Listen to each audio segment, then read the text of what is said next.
Welcome to the Slop Temple. We pray this video helps. You start now by removing solids, scrape with a dull edge and lift away chunks. Once done, freeze the area briefly or press with a dry cloth to firm and absorb oils. Next, apply a small amount of liquid dish soap, about 1 teaspoon, directly to the stain and gently blot outward. You do not rub, rubbing pushes pigments deeper. This step breaks surface fats and sugar. Make sure to work from the stain edge toward the center to avoid enlarging the spot.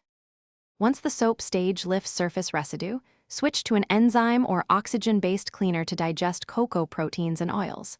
You should follow label amounts, mix with warm water, not hot, and submerge the stained area for 30 to 60 minutes. While soaking, gently agitate the fabric every 15 minutes to help the solution penetrate fibers. Make sure to monitor the stain. Repeated short soaks are better than extended heat. If color lightens, continue until it's visibly reduced before washing. You now machine wash using the warmest safe temperature for the fabric and a full dose of detergent. Once the cycle finishes, air dry the garment.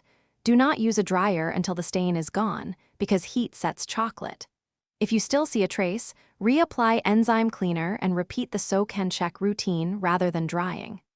One key troubleshooting tip: if a stain looks unchanged after treatment, avoid heat and consider a commercial stain remover. Thanks for watching.